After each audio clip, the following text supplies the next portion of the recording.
Shalom, sahabat Lentera Injil TV. Kembali lagi berjumpa bersama kami dalam program Anda Bertanya, Teolog Menjawab. Seperti biasa, dalam program ini saya selalu ditemani oleh rekan saya, Lentera Injil. Shalom, Lentera Injil. Shalom, Pak Ferdi. Ya. Bagaimana kabarnya? Puji Tuhan, luar biasa, baik sampai hari ini. Gimana? Puji Tuhan. Pak Lentera Injil? Ya, puji Tuhan. Saya juga baik-baik saja di sini, diberkati Tuhan. Ya, semoga dalam cuaca yang sering hujan deras ini, siaran kita tidak terganggu ya. Ya, amin, amin. Ya. Hari ini kita bahas apa, Lentera Injil? Ya, saya mau membahas mengenai sebuah tema yang sangat menarik sekali dan sering menjadi pertanyaan bagi orang-orang percaya, yaitu bolehkah kita berdoa kepada Tuhan melalui perantaraan orang-orang yang sudah meninggal, terutama orang-orang yang dianggap orang yang suci atau dekat dengan Tuhan. Itu yang akan saya paparkan pada hari ini. Ya, benar, sangat menarik ini ya, karena ada orang-orang tertentu yang mungkin meyakini atau mempercayai bahwa hal tersebut itu bisa dilakukan atau mungkin boleh dilakukan. Kalau begitu, silakan Pak Lentera Injil untuk menyampaikan materinya malam hari ini. Ya saudara kasih Tuhan, para penonton Lentera Injil TV, memang sering ditanyakan oleh jemaat adalah, bolehkah kita berdoa kepada Tuhan melalui perantaraan orang-orang yang sudah meninggal? Dengan pemikiran bahwa orang yang sudah meninggal itu, terutama kalau orangnya itu dikenal baik atau dianggap sebagai tokoh gereja atau tokoh bahkan orang-orang yang dekat dengan Tuhan, orang suci, kelompok para rasul dan sebagainya itu, tentu mereka dekat dengan Tuhan sehingga kita bisa minta tolong kepada mereka untuk mendoakan kita supaya doa kita ini bisa didengarkan oleh Tuhan Yesus. Ya, kira-kira begitu ya. Sering yang menjadi alasan, ya, yang sering menjadi alasan adalah itu tadi, bahwa mereka itu kan dekat dengan Tuhan, mereka sudah bersama-sama dengan Tuhan. Tentu kalau kita minta tolong mereka untuk mendoakan kita, karena kita merasa, manusia ini merasa bahwa imannya itu masih lemah, banyak kekurangannya. Maka kalau dibantu oleh imannya orang-orang suci itu, ya dia berdoa memintakan permohonan kita kepada Tuhan, tentu Tuhan lebih mendengarkan lagi. Ya kira-kira ya seperti itu ya, kira-kira yang dipikirkan oleh orang-orang yang mendukung paham ini. Tetapi apakah hal itu diajarkan oleh Alkitab? Ya. Itu yang akan menjadi diskusi atau pembicaraan kita. Yang pertama kita lihat dalam Imamat pasal 19 ayat 31, janganlah kamu berpaling kepada arwah atau kepada roh-roh peramal. Janganlah kamu mencari mereka, dan dengan demikian menjadi najis karena mereka akulah Tuhan Allahmu. Itu di dalam Imamat pasal 19 ayat 31. Jadi di sini dikatakan supaya kita tuh jangan berpaling kepada arwah. Ya, yang menjadi medium. Atau roh peramal yang menjadi medium. Nah, prakteknya ini pada orang yang berpaling kepada arwah ini biasanya adalah mereka menjadi medium atau menjadi perantara untuk berbicara kepada sosok yang dianggap Tuhan. Biasa seperti itu pada waktu itu. Dan kemudian juga ayat ini ditegaskan lagi dalam Imamat pasal 20 ayat 6. Dikatakan orang yang berpaling kepada arwah atau kepada roh-roh peramal, yakni yang berjinah dengan bertanya kepada mereka, aku sendiri akan menentang orang itu dan melenyapkan dia dari tengah-tengah bangsanya. Jadi jelas sekali bahwa sejak dari perjanjian lama, Tuhan memberi batas yang begitu jelas, supaya jangan bertanya atau jangan berbicara kepada arwah dan roh-roh peramal. Kalau dikatakan arwah dan roh-roh peramal, ini artinya adalah dua hal yang berbeda. Yang satu kepada arwah, yaitu roh orang mati, sedangkan roh-roh peramal itu berbicara kepada roh-roh jahat yang dipanggil oleh mungkin zaman sekarang disebut sebagai paranormal atau dukun atau cenayang yang sebagai medium ya untuk berbicara dengan roh itu. Jadi di sini dua-duanya berbicara kepada arwah, berpaling kepada arwah, ataupun kepada roh-roh ya yang roh-roh jahat yang dipanggil oleh peramal itu sama-sama ditentang oleh Tuhan. Tuhan mengatakan, aku sendiri akan menentang orang itu dan melenyapkan dia dari tengah-tengah bangsanya. Ini firman Tuhan menyatakan dengan jelas ya suatu pagar bagi orang percaya. Lalu bagaimana perjanjian baru? Nah, perjanjian baru mengatakan ya bahwa kalau kita berdoa itu berdoalah kepada Bapa, bukan berdoa kepada orang-orang yang sudah mati. Di dalam Matius pasal 6 ayat 6 dikatakan, tetapi jika engkau berdoa, masuklah ke dalam kamarmu, tutuplah pintu dan berdoalah kepada Bapamu yang ada di tempat tersembunyi. Jadi jelas sekali bahwa berdoa itu kepada Bapa, tidak kepada arwah. Arwah ini berarti berbicara rohnya orang yang sudah meninggal. Ya, kalau roh-roh peramal itu berbicara roh-roh jahat yang menjadi medium dari peramal-peramal atau perdukunan itu. Nah, dua-duanya ini ditentang oleh Tuhan. Ini yang menjadi dasar Alkitabnya. Lalu kemudian secara sejarah juga, bahwa dalam praktek gereja mula-mula sebenarnya, ya dalam pengertian Rasul Paulus, Rasul Petrus, ketika ada martir yang mendahului mereka, seperti contohnya Stefanus atau Yakobus, itu kan mereka juga sudah mati dan itu martir. Tetapi Rasul Paulus ini tidak pernah mengajarkan kepada umat supaya kalau kamu kurang iman, berdoalah kepada atau mintalah kepada martir itu yang sudah meninggal mendahului kita. Mereka dekat dengan Tuhan. Walaupun memang di dalam Kisah Para Rasul dikatakan bahwa Stefanus itu sudah melihat Yesus duduk di sebelah Allah Bapa di surga, dan kemudian dia berdoa supaya Yesus dan Bapa menerima rohnya. Artinya memang ayat ini menunjukkan bahwa memang Stefanus itu jelas bahwa dia punya jaminan bersama dengan Yesus. Ya, tinggal bersama dengan Yesus.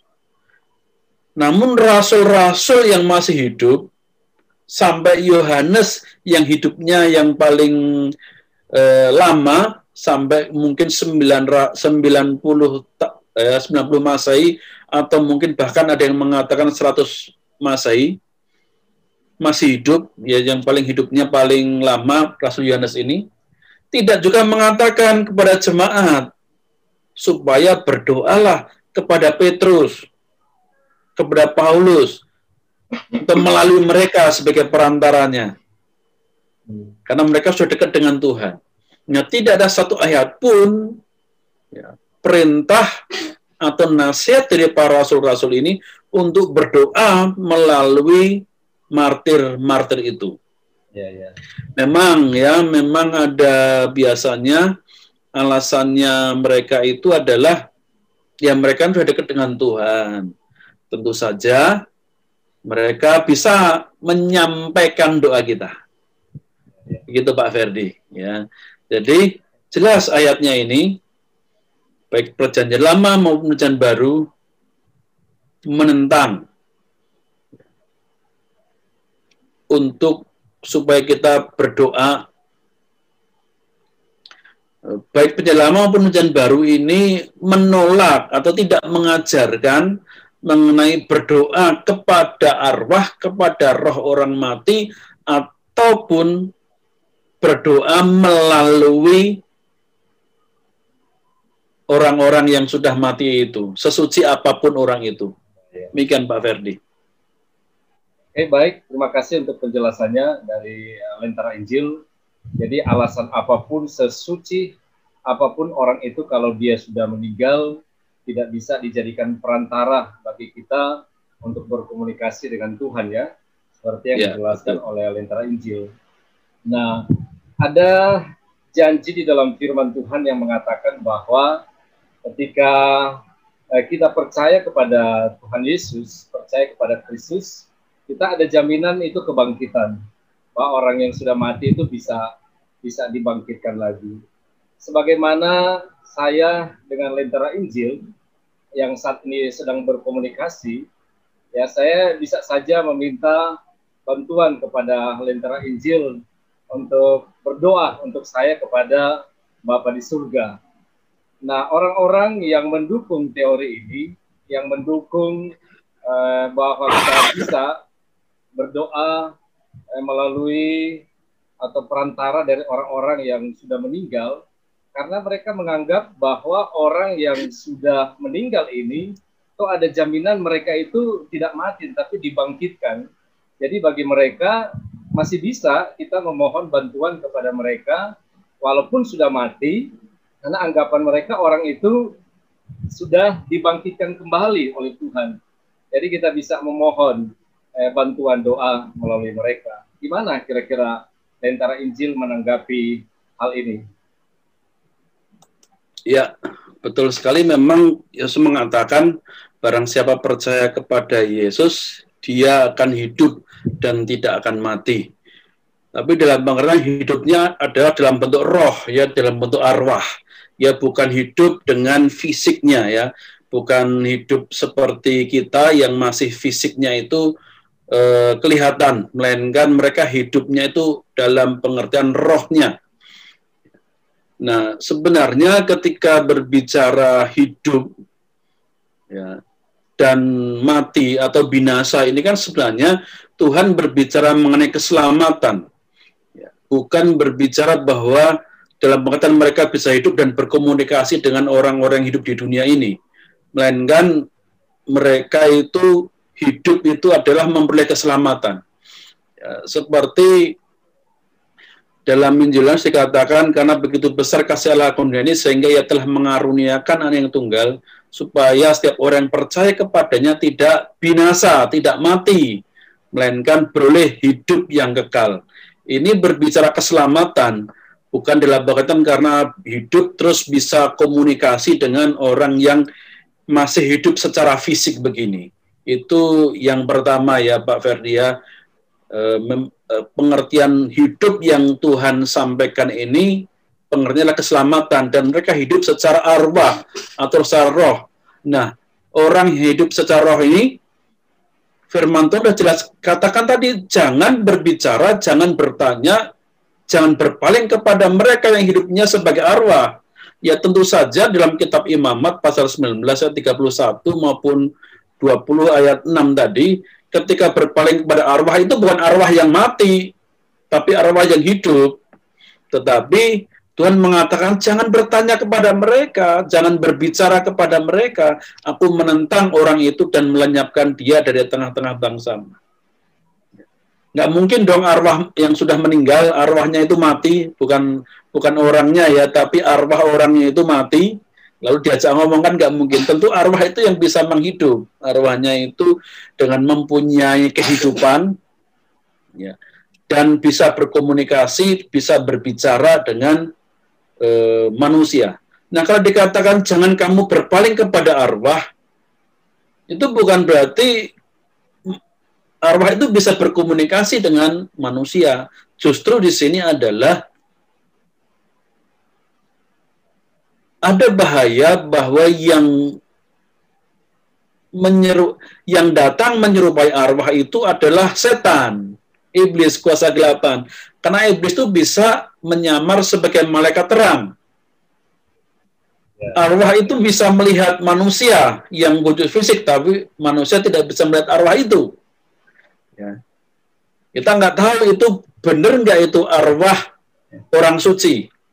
Kita tahu benarkah itu arwah orang yang sudah dekat dengan Tuhan. Nggak ada jaminan itu. Sementara kalau misalnya saya atau Pak Ferdi datang, bro, tolong doakan saya, itu udah jelas. Ada jaminan bahwa itu memang Pak Ferdi, bukan arwahnya. Gitu kan. Ya, bukan rohnya. Itu udah jelas. Sedangkan kalau kita berbicara dengan arwah, yang menjawab kita itu benar-benar rohnya orang yang sudah mati, orang suci itu, atau kuasa jahat. Nggak ada jaminannya. Gitu ya. Makanya jelas sekali. Lalu juga dalam perumpamaan Tuhan Yesus, ya sudah jelas dikatakan di situ ketika Lazarus, ya, yang itu bentuknya perumpamaan ya, dengan pemungut cukai. Lazarus dalam pangkuan Abraham, sedangkan pemungut cukai itu di Sheol atau di dunia orang mati. Lalu orang yang jadi pemungut cukai ini meminta supaya Lazarus datang berbicara kepada orang yang hidup, keluarganya. Tapi Tuhan melarang. Ya, Tuhan melarang untuk berbicara. Ya, roh yang sudah dekat dengan Tuhan itu dilarang untuk berkomunikasi dengan orang yang tinggal di dunia ini. Karena jelas memang orang dunia ini nggak tahu itu roh yang diajak berbicara, yang diminta doa itu rohnya Lazarus atau setan yang mengambil rupa Lazarus. Kan manusia kan nggak tahu itu yang masih hidup. Maka jelas sekali Tuhan mengatakan tidak boleh. Cukup sudah ada kesaksian orang-orang hidup, ada kesaksian nabi-nabi, ada firman Tuhan. Ya. Begitu Pak Ferdi ya. Ya, memang kasus Lazarus dan orang kaya ini ya, yang disampaikan tadi itu jadi juga sebagai pendukung bagi orang-orang yang menganggap teori ini diperbolehkan, karena mereka menganggap bahwa orang kaya ini orang yang boleh dikatakan orang tidak benar atau masih bisa berkomunikasi dengan Tuhan. Yeah. Apalagi kalau orang yang dianggap mereka sebagai orang suci, begitu. Artinya dia masih bisa berkomunikasi dengan Tuhan walaupun dia sudah meninggal ya. Dia bisa berkomunikasi dengan Tuhan, apalagi orang-orang yang dianggap suci. Gitu mungkin. Jadi mereka pikir masih bisa berkomunikasi dengan Tuhan. Jadi tidak ada salah kita minta bantuan mereka untuk mendoakan kita. Ya, itu mungkin dasarnya Pak Ferdi ya, bahwa orang yang di neraka aja bisa berkomunikasi dengan Tuhan. Apalagi yang bersama-sama dengan Abraham itu. Masalahnya adalah apakah yang hidup ini bisa berkomunikasi dengan orang yang sudah meninggal itu. Ya, betul. Ya, itu masalahnya. Ya, memang betul, tentu saja ya di surga atau di Firdaus, ya tempat sementara sebelum kedatangan Tuhan kali yang kedua. Ya, mereka di Firdaus, tentu mereka bisa berkomunikasi dengan Tuhan. Kita di dunia ini aja bisa menyampaikan doa kita kepada Tuhan. Tetapi masalahnya adalah tidak ada jaminan bahwa kita bisa berkomunikasi dengan mereka. Nah, menurut saya ini ya, syarat ya ada suatu pribadi yang bisa mendengar doa kita adalah yang pertama dia itu maha hadir. Kenapa? Karena kita tidak tahu dia itu di mana. Firdaus itu tempatnya di mana? Jauhkah dengan kita? Lalu ketika kita memanggil namanya di sini, dalam waktu bersamaan juga di belahan bumi yang lain juga memanggil nama dia. Bisa nggak dia hadir di sini sekaligus di sana? Ya, mungkin ada 1, 2, 3, 10 orang yang sedang berdoa dengan di tempat yang berlainan, yang jauh tempatnya. Bisa nggak dia itu hadir di waktu yang bersamaan, hadir di mana-mana? Sementara yang maha hadir itu hanya Tuhan saja. Lalu yang kedua syaratnya, yang kedua adalah dia maha mengetahui. Dia harus maha mengetahui sehingga walaupun tidak hadir pun dia bisa mengetahui, bisa mendengar. Nah, sementara yang maha mengetahui itu hanyalah Tuhan saja. Bagaimana dia bisa tahu, mendengar doa-doa kita, sementara dengan begitu banyak orang ya yang di seluruh dunia ini di berbagai tempat. Bahkan sebelum Tentu roh manusia tidak pernah dikatakan dia maha hadir dan maha mengetahui. Ya, bahkan yang sebelum disampaikan pun dia sudah tahu ya. Iya, ya betul kali Tuhan ya. Nah, begitu ya. Jadi tidak mungkin ya. Jadi kita di sini kita tahu kita sedang berdoa, kita sebut namanya, tapi kita tahu nggak bahwa dia dengar, dia hadir. Berbeda dengan kalau Tuhan memang sudah berjanji bahwa dia pasti hadir. Jika 2, 3 orang berkumpul dalam namaku, kata Tuhan Yesus, aku akan hadir di tengah-tengah mereka. Nah, itu menunjukkan kemahadiran, dia akan hadir. Sementara tidak pernah ada dikatakan bahwa orang suci itu akan hadir di tengah-tengah ketika 2, 3 orang berkumpul menyebut namanya. Jadi ini saya pikir sangat jelas sekali. Ya. Lalu permasalahan kedua adalah permasalahan pengantara. Permasalahan pengantara, Yesuslah pengantara kita kepada Bapa, tidak ada pengantara yang lain. Ya, ada 2 pengantara yang disebut dalam Alkitab, yaitu Yesus sendiri yang adalah pengantara, dan kedua Roh Kudus yang juga adalah pengantara atau parakletos atau penolong. Hanya 2 pribadi itu, yang lainnya tidak pernah disebut sebagai pengantara. Bahkan di dalam kitab Efesus pasal 3 ayat 12 dikatakan, di dalam dia kita beroleh keberanian dan jalan masuk kepada Allah dengan penuh kepercayaan oleh iman kita kepadanya. Kita memperoleh keberanian dan jalan masuk kepada Allah dengan penuh kepercayaan. Tidak perlu perantaraan lagi. Nah, dalam konteks Efesus ini kan, dalam konteksnya adalah ketika orang-orang perjanjian lama itu mau bersekutu dengan Allah, mau berjumpa dengan Allah, harus ada perantaranya. Allah mau berbicara kepada umat, perantaranya nabi. Umat kepada Allah ada imam. Ya, ada perantaranya itu. Tetapi Kristuslah kemudian menjadi perantara. Kalau Yesus yang sudah menjadi perantara kita, masa kita masih butuh perantara lain? Dan Yesus sendiri juga mengatakan, aku akan di dalam kamu, dan kamu dalam aku. Kalau sudah Yesus di dalam kita, masa kita masih butuh perantara yang lain? Kecuali Yesus di luar kita, maka kita masih butuh perantara lagi. Ya. Ibrani pasal 4 ayat 16 dikatakan, sebab itu marilah kita dengan penuh keberanian menghampiri tahta kasih karunia. Ya. Dikatakan menghampiri tahta kasih karunia, supaya kita menerima rahmat dan menemukan kasih karunia untuk mendapat pertolongan kita pada waktunya. Nah, lalu tegaskan lagi pada ayat yang ke-10, ayat 19. Jadi saudara-saudara, oleh darah Yesus, kita sekarang penuh keberanian dan dapat masuk ke dalam tempat kudus.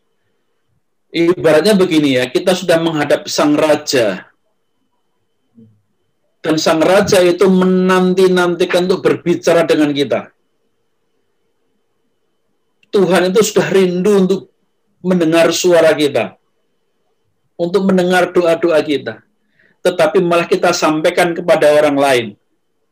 Tolong dong bilangin sama Tuhan, aku butuh ini. Padahal Yesus sendiri sudah sangat rindu untuk berbicara dengan kita, mendengarkan doa-doa kita. Ya. Apakah kasihnya Yesus itu kalah dengan kasihnya orang-orang suci itu. Sehingga orang-orang suci itu lebih berbelas kasihan. Sehingga kemudian juga ikut menyampaikannya. Bukankah Yesus sudah begitu besar kasihnya, nyawanya sudah diberikan kok. Dan dia mau tinggal dalam kita. Tapi kalau orang masih hidup boleh gitu. Ya tentu kalau orang masih hidup, boleh. Ya. Karena sama-sama kita bersama-sama saling mendukung, saling mendoakan. Kalau orangnya itu sudah meninggal, mana kita tahu apakah kita benar berkomunikasi dengan orang itu atau tidak? Jangan-jangan malah orangnya jengkel sama kita kan, yang sudah meninggal itu. Aku mau berdoa sebaliknya aja lah kalau gitu deh. Kamu kemarin itu sempat kurang ajar nyebut nama-nama saya ini. Kurang menghormati saya. Sudah, saya mintakannya yang jelek saja, supaya jangan dikabulkan. Dan bisa aja gitu kan, kita nggak tahu itu sebenarnya ya. Kita nggak tahu. Nah, perhatikan surat Yohanes pasal yang pertama, surat yang pertama dari Rasul Yohanes, pasal yang kedua ayat yang pertama. Anak-anakku, hal ini kutuliskan kepada kamu supaya kamu jangan berbuat dosa. Namun jika seseorang berbuat dosa, kita mempunyai seorang pengantara pada Bapa, yaitu Yesus Kristus yang adil. Kalau dikatakan seorang, artinya nggak ada perantara yang lain lagi. Ya. Tidak ada pembantu perantara lagi. Ya, karena hanya karena seorang perantara. Kalau seorang artinya adalah satu. Nah, saya pikir ini jelas sekali bahwa ayat firman Tuhan memberi batas yang jelas, mengingat manusia itu hidupnya dalam dimensi jasmani, walaupun mempunyai roh, tetapi dia tidak bisa melihat alam rohani atau alam roh, alam dunia arwah. Maka mengingat bahaya bahwa bisa saja yang datang menemuinya, berbicara kepadanya itu roh jahat, yang menyamar sebagai mungkin nabi-nabi, orang suci, rasul-rasul, dan sebagainya, maka Tuhan memberikan batas. Jangan berpaling, jangan bertanya kepada arwah dan kepada roh-roh peramal. Ya. Supaya tidak sampai kepada jatuh kepada justru penyembahan berhala, bukan percaya kepada Tuhan, tetapi percaya kepada roh-roh yang menampakkan dia atau berjumpa dengan dia itu.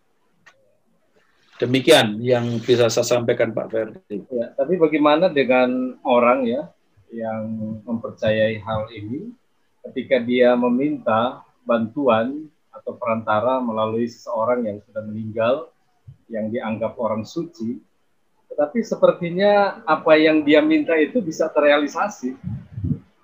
Oh iya.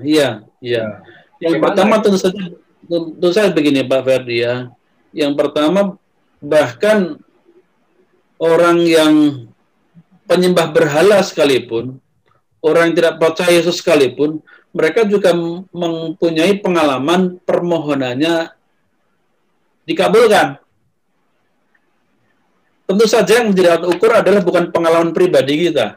Karena setan, roh jahat, itu pun juga sepertinya bisa mengabulkan keinginan kita. Supaya kita percaya kepadanya. Nah, oleh sebab itu yang menjadi standar ukuran kita adalah firman Tuhan, bukan pengalaman-pengalaman pribadi. Seharusnya pengalaman pribadi kita itu tunduk diterangi oleh firman Tuhan. Kalau ada pengalaman-pengalaman yang tidak sesuai dengan firman Tuhan, kita harus berawas-awas itu. Jangan-jangan ini bukan pengalaman yang dari Tuhan.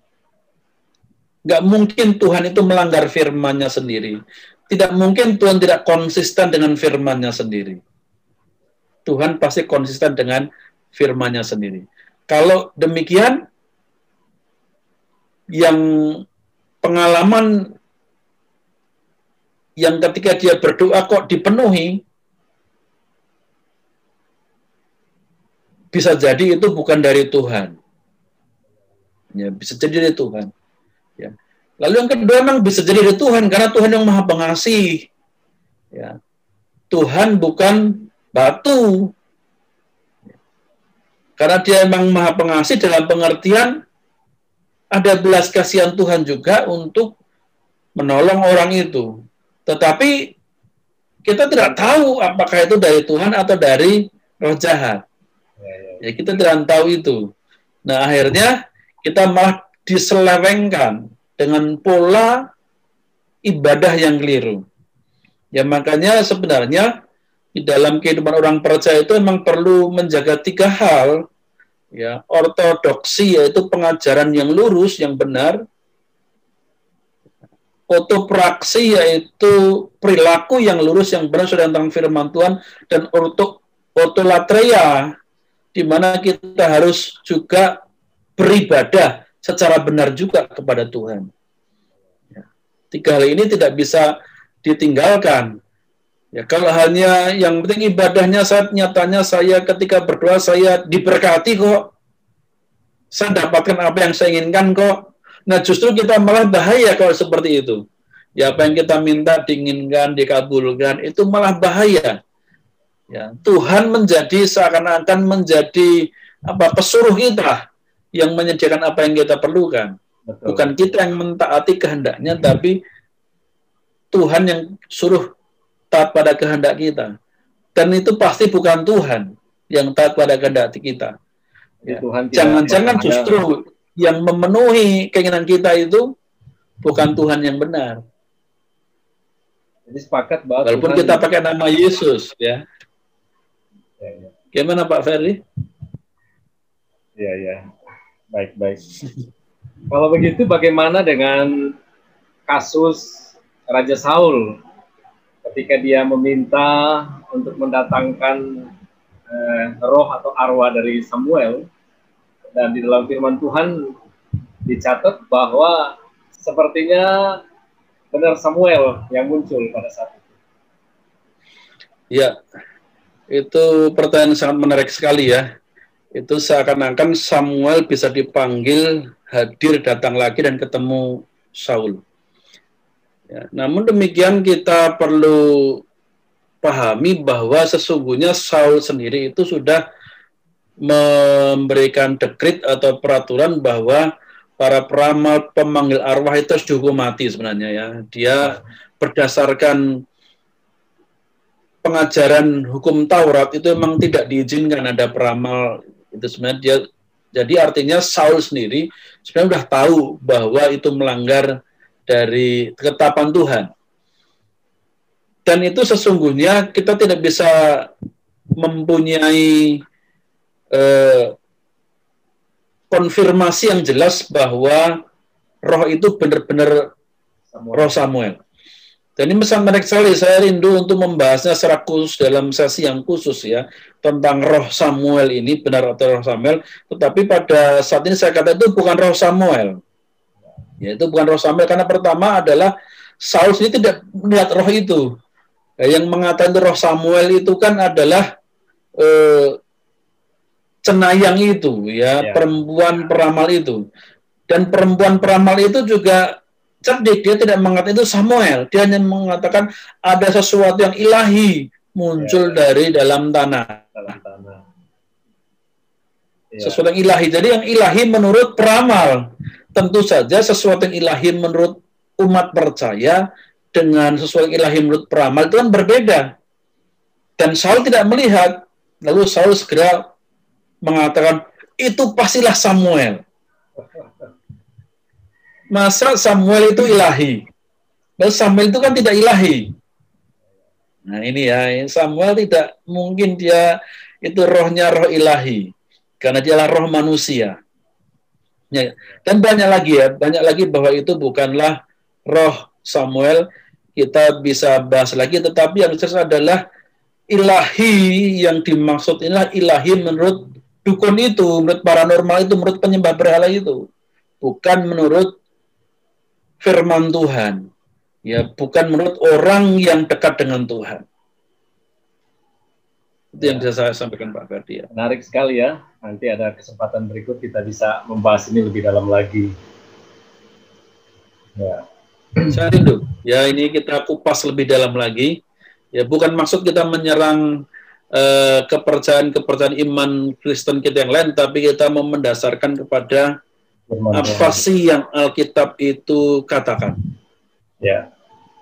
Apalagi Tuhan mengatakan tadi, aku akan menentang orang yang melakukan tindakan yang berbicara kepada arwah, ya, bertanya kepada arwah atau meminta kepada arwah. Ya, yang diterjemahkan dalam bahasa Indonesia bertanya itu sebenarnya juga bisa memiliki pengertian meminta pertolongan kepada arwah sebenarnya. Ya. Baiklah, kita sepakat bahwa sebaik dan sesuci apapun seseorang, ketika dia sudah meninggal, dan tidak bisa menjadikan orang tersebut sebagai perantara antara kita dengan Bapa di surga. Karena seperti yang telah disampaikan oleh Lentera Injil tadi, bahwa Tuhan akan menentang hal-hal tersebut. Artinya perbuatan-perbuatan seperti itu adalah perbuatan yang tidak dikehendaki oleh Tuhan. Saya percaya apa yang telah dijelaskan, disampaikan oleh Lentera Injil pada hari ini telah memperlengkapi kita semua, sehingga kita bisa memahami, mengerti dengan benar bahwa praktek-praktek seperti itu adalah praktek yang bertentangan dengan firman Tuhan yang tidak dikehendaki oleh Allah, oleh Bapa kita yang ada di surga. Bagi sahabat Lentera Injil yang sudah mendengarkan video pada hari ini, dan jika masih ada pertanyaan ataupun pernyataan tambahan yang ingin disampaikan, menambahkan apa yang telah disampaikan oleh Lentera Injil, silakan menuliskannya dalam kolom komentar, dan jika ada pertanyaan, kami dengan penuh sukacita akan menjawabnya.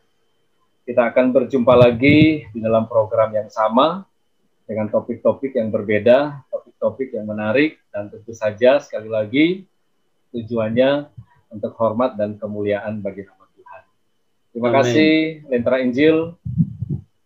Nanti kita ketemu lagi di waktu yang akan datang dengan topik-topik yang tidak kalah menariknya. Tuhan Yesus memberkati kita semua. Shalom, shalom. Tuhan Yesus memberkati. Shalom.